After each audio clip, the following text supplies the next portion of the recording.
Olá! Neste vídeo vamos falar sobre vetores, também chamado de array.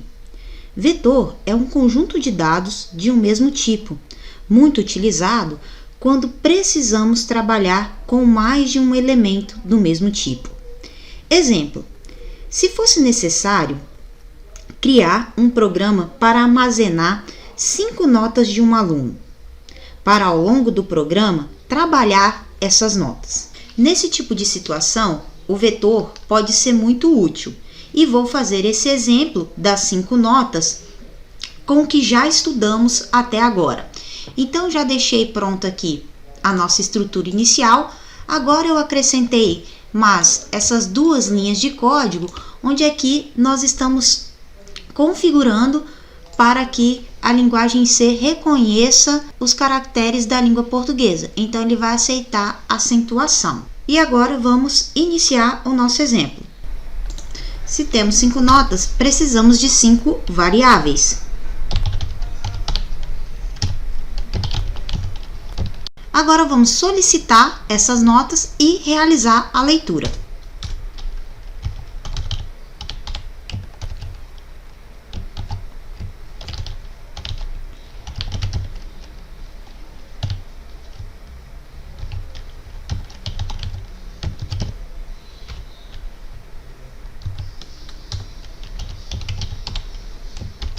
Assim, vamos solicitar que o usuário digite 5 notas e estamos lendo essas 5 notas. Vou acrescentar uma linha aqui no final para nós conferirmos se os valores foram lidos corretamente. Então, vamos testar? Observe que, como setamos o idioma para português, agora os números decimais são digitados com vírgula.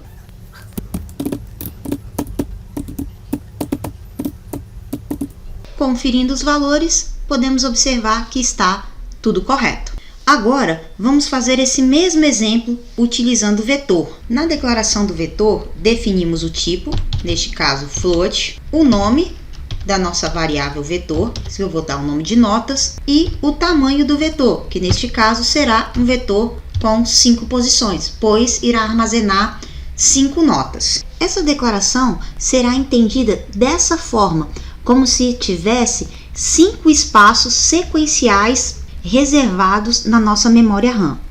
A atribuição de valores em um vetor é feita indicando em qual posição esse valor será inserido, isso através dos índices. E é muito importante observar que os índices iniciam em 0 na linguagem C. Assim, continuando nosso programa, teríamos. Observe que aqui no scanf a diferença é que, por se tratar de um vetor, nós devemos indicar em qual posição do vetor o valor digitado será inserido. Agora, neste caso, eu vou copiar e colar essas linhas de código, simplesmente alterando o índice do nosso vetor. Vamos testar? Observe que não tivemos erro de execução, mas não conseguimos ver se os valores foram armazenados no vetor. Para fazer a impressão de um vetor, nós devemos utilizar uma estrutura de repetição para que o vetor seja percorrido posição a posição.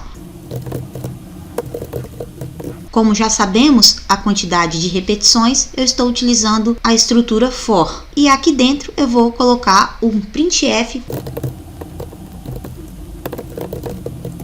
Observe que a diferença no printf em relação aos anteriores é que aqui nós colocamos a posição que será impressa. Nesse caso, i inicia em 0 e a cada interação i será incrementado e os valores do vetor serão impressos. Também devemos lembrar de declarar a variável i. Agora vamos testar.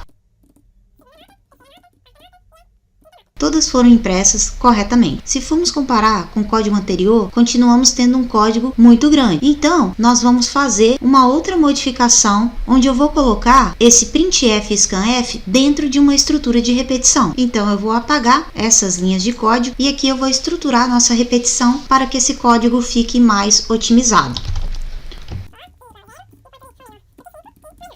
E aqui eu vou abrir as chaves e esse printf e esse scanf irão sofrer pequenas modificações. Aqui no lugar do digite a primeira nota, nós vamos colocar aqui um percentual i e vamos imprimir no lugar desse percentual i, o valor da nossa variável i mais 1. Esse mais 1 é porque o i está iniciando em 0. E aqui eu quero que primeiro apareça o número 1, depois o número 2 e assim por diante. Aqui no scanf, nós vamos fazer também uma outra modificação, que ao invés de colocar manualmente o índice do vetor que está sendo acessado, nós vamos colocar a nossa variável i, porque a cada interação do loop, i será incrementado, iniciando em 0. Então, na primeira rodada, será preenchido o vetor na posição 0, na segunda rodada, o vetor será preenchido na posição 1 e assim por diante. Vamos testar? Observe que o texto está correto e agora vamos digitar as notas. Valores impressos corretamente. Observe que agora nós temos um ganho significativo na quantidade de código. Isso auxilia muito o entendimento dos nossos códigos. E para finalizar, vamos a uma outra utilização muito importante para vetores, que são as cadeias de caracteres, também chamadas de string. Para declarar uma string, basta declarar um vetor de char, ou seja, um vetor de caracteres.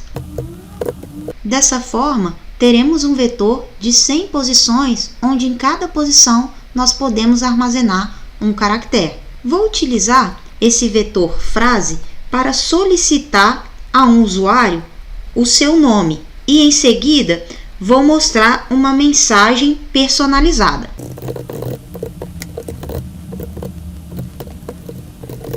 Observe que temos aqui então uma string de controle utilizando um percentual %s, pois se trata de uma string. E aí eu vou fazer um printf para mostrar a mensagem personalizada.